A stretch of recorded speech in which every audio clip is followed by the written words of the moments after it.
Here we are with another episode of Pro Wrestling Inside and Outs. Look back at Continental Championship Wrestling. You see the esteemed Jack Lord down at the bottom of your screen, as well as the West brothers. I don't think I really have to give their credentials, but especially if you're regular viewers. But Jack, of course, is a longtime wrestler. Well, you know what? No pun intended. Kind of jack of all trades in wrestling in the South. And then you got the West guys, and they are not only were they in the business themselves, which I never mention. I just realized that I hardly ever say that, but they're also the sons, of course, of legendary NWA referee, another jack of all trades in wrestling named Ron West. And there you see a picture of Ronnie up there that Brent is showing you. Guys, tonight I believe we're going to talk about the August 31st, 1985 edition of Continental Wrestling, which starts with one Mr. Richard Dick Slater with Gordon Soley at the set. Don't get to say that a lot about Continental because Dick Slater was only in Continental briefly. Who wants to address what was the deal with Dick Slater? Why was his run so short? Does anybody know? I guess you guys, though, weren't. You were still a few months away from Continental, though, weren't you, on that? Wasn't he on his way to start booking for Mid-South Wrestling? That would be correct. He went to Mid-South. I'm going to let Rodney. He's the Mid-South expert. Yes, that's where he was heading to. Okay. He was just on his way, transitional period. So basically, his spot in Continental was really just to kind of turn on the Armstrongs and then to move on to Mid-South. Is that kind of what we figure? I think so. Just to I would say just to lay over to get ready for him to go in. Okay. Mitch, I have to ask you this question. When Dick Slater showed up there, did wrestling fans in Continental Southeastern area, did they know who Dick Slater was? I think they did, but I think they identified him with Florida. I think most of them identified, including me, probably identified him with Florida. What a lot of people don't realize, now we look back and we think about Dick Slater with, he and Dark Journey. We think about him in Mid-South. We think about him for a little while in Crockett. And even some people a little younger than me might remember him as having a run with Dick Murdoch called the Hardliners in early WCW against the Steiners. And then as they debuted, this is one of those legends of wrestling that we never really got the Hardliners and the Steiners. Scott Steiner got hurt legit, developed a few problems, and we never really got to see. We got to see Rick and Sting against the Hardliners, but we didn't really get to see the Hardliners and the Steiners. And I believe that would have been a great feud. Dick Murdoch, of course, I think you could stick him with a mattress and he could have a good show. Yes. Dick Slater is, I don't know. I guess the answer to that is we knew him, but not like we knew some people who were on the way, like Mr. Wrestling 2. I mean, how could you not know Wrestling 2? But Wrestling 2, of course, Dutch Mantell. I think a lot of people in the Continental area, like me, watched. I was where I could get about the north half of Alabama, could see both Continental and Memphis. So you knew Dutch Mantell from Memphis, where he worked as a babyface and a heel. And then the south half of Alabama, of course, could get Continental and Florida. So about half of us knew, I guess, of Dick Slater and half of us didn't. I'll be honest. I guess if I had known more about him, the turn on the Armstrongs would not have surprised me. But being a 15-year-old kid and knowing very little about Dick Slater, I was sort of surprised that they brought him in and he turned almost immediately. Anyway, this show has got some good stuff. It's got an interview with Dick Slater. Of course, I think we addressed this last week, but we see your good buddy, Nick Patrick, of course, Nick Hamilton, in the ring with Brickhouse Brown against the Nightmares. Boy, Brickhouse Brown really was Brickhouse, wasn't it? That guy was put together. He was. Yeah. He was. This is the thing I have to, as you can see, Nick Patrick was just starting out because Brickhouse Brown kind of made Nick Patrick look like he was an amateur in the wrestling ring, didn't he? Yeah. What did you think, Jack? Well, and this match in particular, Nick was well known for having knee issues. And I could tell that left knee was probably blowed up on him, and he was having to be real careful about what he did. So Brickhouse had to shine in this match anyway. Yeah. I was thinking, man, Brickhouse was good in this. Yeah. Brickhouse was just great, and he just didn't stay there long enough.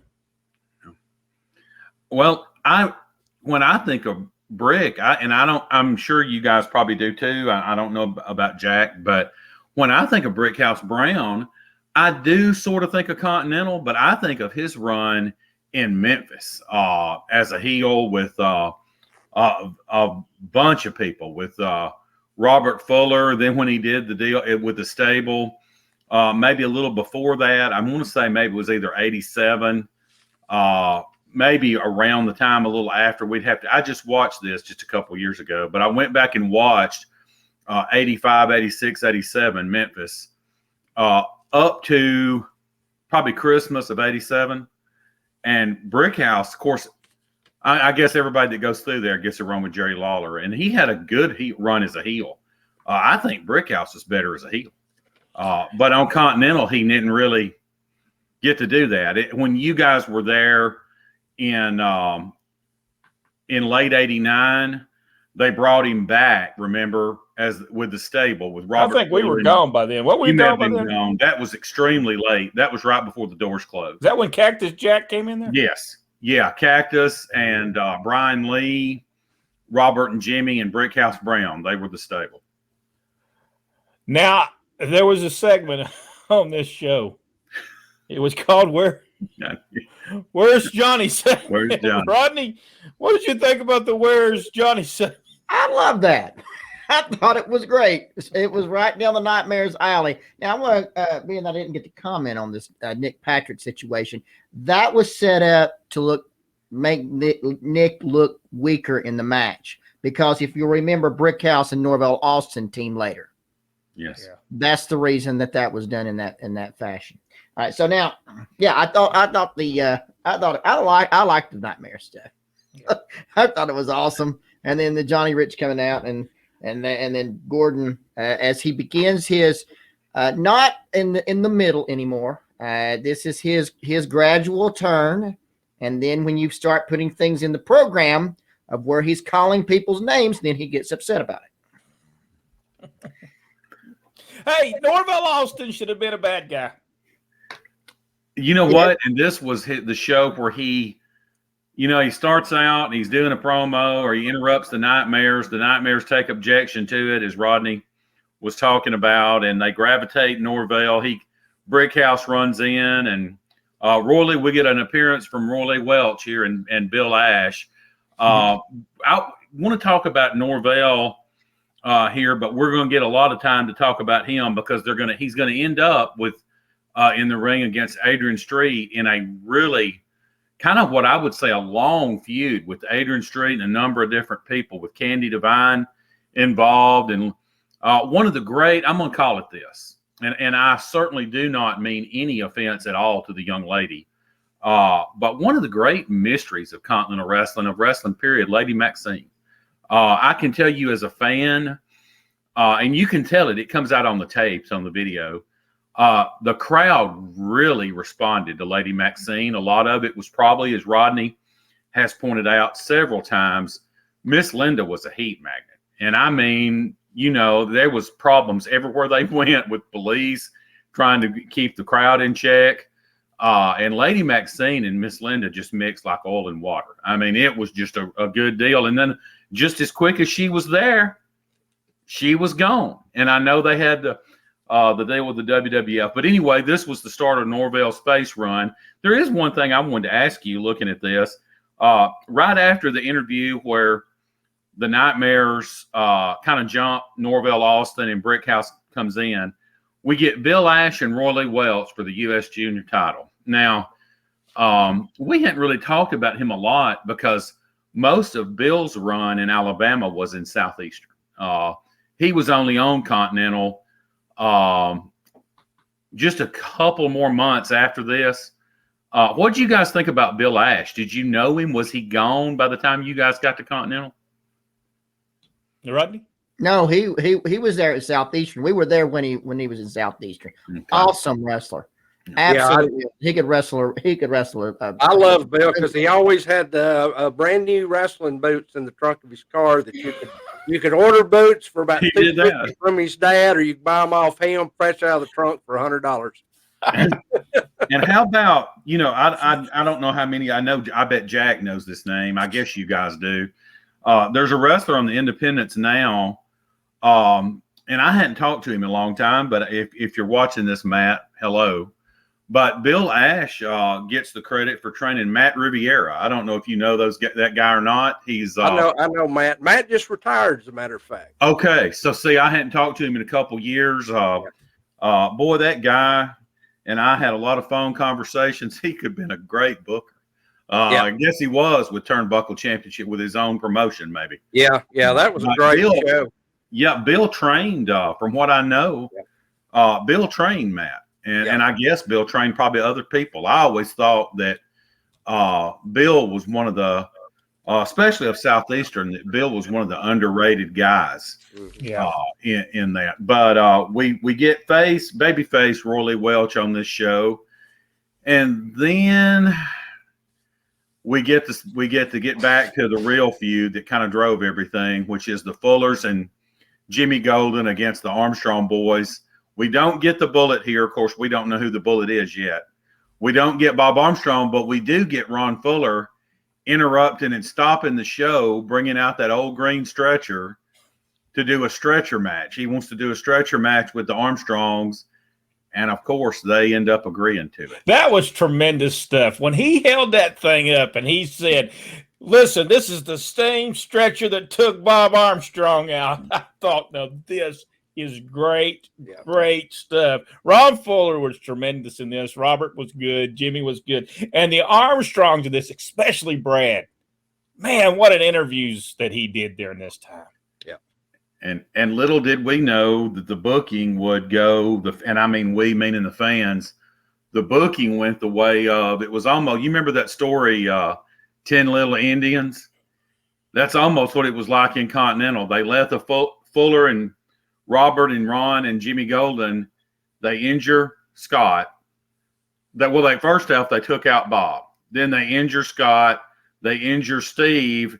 And Brad is the only one left standing. But I'm going to tell you what, again, here goes my Brad Armstrong love. I don't know that Brad Armstrong has a bigger fan than me unless it was his mama.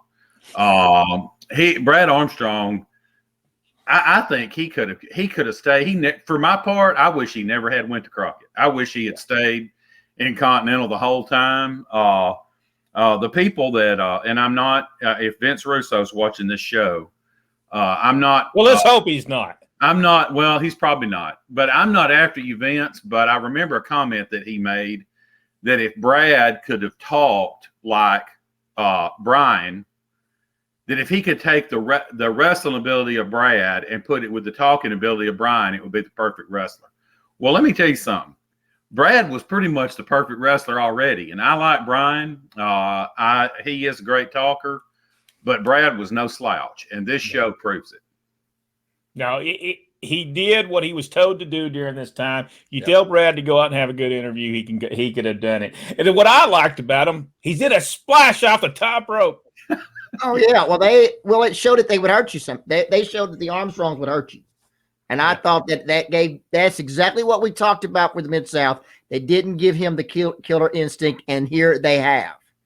I thought it was absolutely perfect. By the way, Ted Oates went against Adrian Street. Ted Oates, tremendous in match with Adrian Street. I thought it was the way that when Linda grabbed his foot and he went down, he did it so well, so great. I watched that match twice. That's how well I love this match. Ted Oates, and Well, Adrian Street. You know what? I got to confess, if I hadn't, I think I did on our original run last year, I actually went back and watched Southeastern after Continental. So got a lot of tapes from our good buddy, friend of the show, friend of Pro Wrestling Inside and Out, Michael Calloway.